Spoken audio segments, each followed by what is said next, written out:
Donc voilà, on fait le point pendant que je travaillais sur le moteur. Là, les soirs, j'ai bossé un peu sur mon châssis, du coup que j'ai légèrement modifié. On voit ici, donc j'avais ici le support béquille qui était cassé. Je l'ai du coup entièrement coupé juste sous le pédalier et le ressort moteur.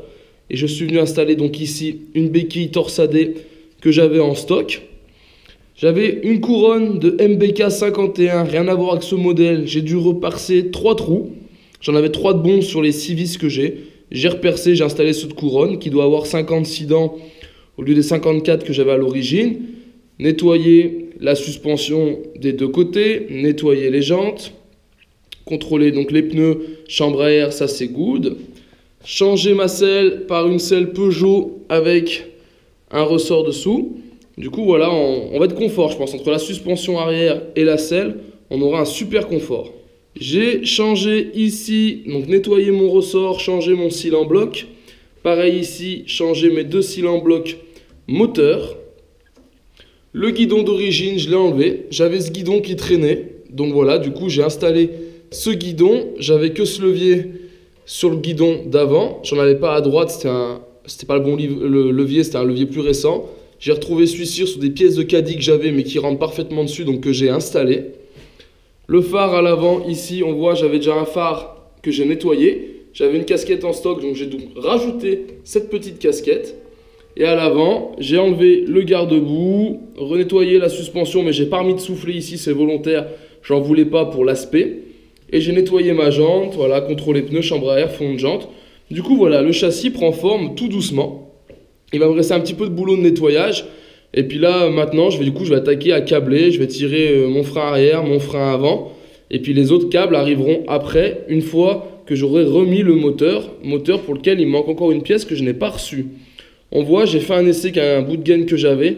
Je pense que voilà, je vais mettre toutes les gaines en blanc parce que j'ai des bobines de blanc, de noir et de gris. Le gris, je le passe souvent sur les restaurations d'origine.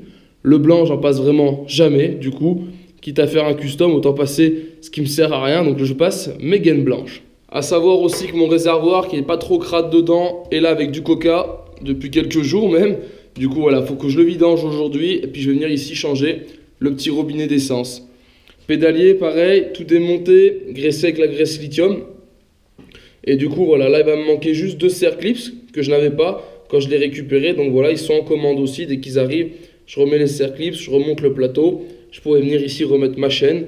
Et voilà, donc tout doucement, ça avance, hein. Là, ça va faire une petite semaine que je suis dessus. J'ai passé une soirée sur le moteur, en gros 1 heure de temps. Et puis là, j'ai un bossé à temps perdu le soir, vite fait après le boulot. Mais voilà, ça avance tranquillement. L'idée, c'est qu'avant le week-end prochain, elle soit finie. Donc du coup, voilà, aujourd'hui, ça va être pose des câbles de frein. C'est tout du temps de gagner, vu que j'ai pas d'autres pièces pour finir le moteur. Je vais pas attaquer, j'ai ça qui est dehors sur l'établi, je vais essayer d'en avancer un maximum. Donc là, on fait la prise de dimension. Ok, là, on serait pas mal. Donc voilà, il ne reste plus qu'à aller mettre le câble, remettre les embouts. Comme d'hab, on récupère les embouts, les anciens câbles, hein. S'ils sont encore bons, on les réutilise. Ça évite d'en remettre des neufs. Allez, l'avant c'est fait, on passe à l'arrière. Hop là, on va le passer dans la béquille. Voilà, super. Ça c'est nickel, ça va aller par là. Voilà, tip top. Ici on resserre. Voilà. Donc là, on est obligé de prendre un peu les dimensions au fur et à mesure, à la louche. Puisque vu qu'il n'y a plus rien d'origine, forcément la taille va être complètement modifiée. Et voilà, un câble de frein tout neuf. Alors, j'en ai toujours en stock, hein. Je vous avoue, je sais que je retape plusieurs brels de toute façon sur une année. Mais quand vous commandez, des fois vous avez des frais de port. Alors autant doubler, tripler vos commandes. Moi, je prends souvent mon matos, tout ce qui est câble, une grosse partie de mon matériel, je le prends sur la mobilette.net. Du coup, voilà, quand je commande, j'en mets plusieurs, ça fait des grosses commandes, mais l'avantage, c'est qu'après, vous avez du stock. Et voilà, quand on attend des pièces, comme là, mon variateur que je n'avais pas en stock, ça me permet de pouvoir avancer sur mon projet sans attendre le matos. Donc voilà, un petit coup de nettoyage plus tard, elle est comme neuve. Ça, c'est des pièces, on peut les garder, hein. Je suis d'accord, c'est sur un organe de sécurité qui sont les freins, mais c'est des pièces qui n'ont pas souffert. En général, elles ont été visées une fois lors du premier réglage, et elles sont restées là, elles n'ont pas bougé, donc ça ne s'abîme pas. Mais après, vous pouvez toujours en commander, pareil, pour en avoir un peu d'avance. Ça arrive des fois qu'il n'y en ait pas. Mais là, pour le coup, voilà, on l'a. Donc du coup, on peut la remettre. Et ça marchera très bien.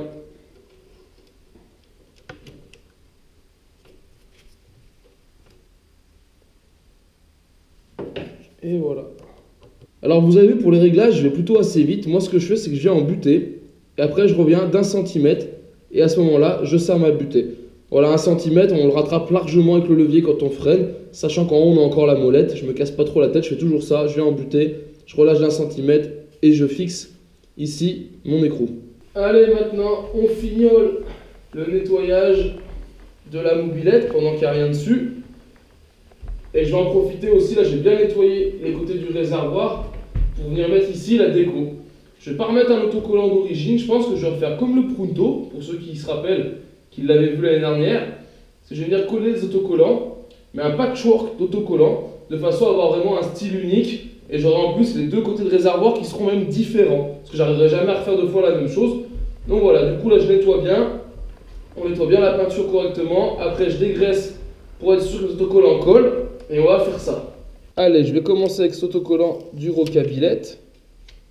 Donc là, je ne sais pas encore comment je vais venir le mettre, mais l'idée c'est de venir le mettre vraiment un peu à l'arrache. Pas trop calculer son coût. Voilà, lui il ira comme ça. Allez, on va le coller là. Voilà.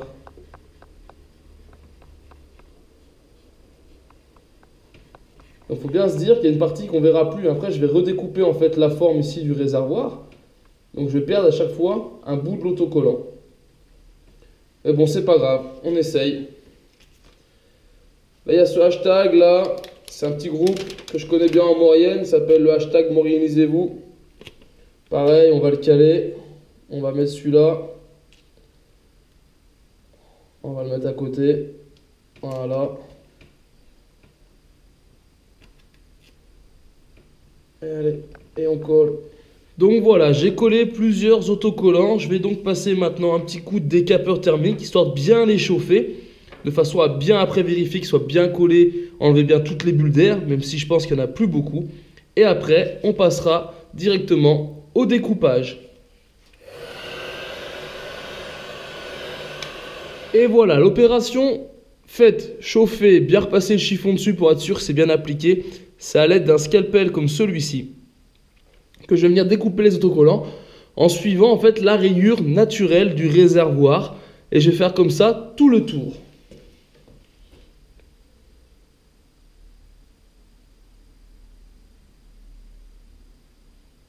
On va doucement. Et voilà, une fois tout découpé, fini, vous voyez, on retrouve comme l'autocollant d'origine, à part que là c'est un patchwork de tout ce que j'ai mis. J'ai même fait une modif, j'ai enlevé la croix, j'ai mis un petit police, voilà, histoire d'avoir un truc un peu qui change. Bah voilà, j'aime bien, moi je trouve ce côté sympa, ça met un peu de la couleur, on voit sur le châssis de la mobilette, ce qui lui donne un bon style. Moi j'aime bien, c'est un peu mon kiff ça. Donc maintenant il me reste plus qu'à faire l'autre côté. Et voilà, l'autre côté est fini. J'ai fait un côté un petit peu plus masculin, avec des couleurs plus masculines, comparé à l'autre côté qui lui sera donc forcément plus féminin. Allez, voilà, les autocollants posés, c'est bon pour moi pour aujourd'hui sur ce modèle. Et je vous invite à me retrouver sur ma chaîne 100% mobilette Youngtimer pour d'autres vidéos, tutos et présentations. Et en attendant, ciao ciao!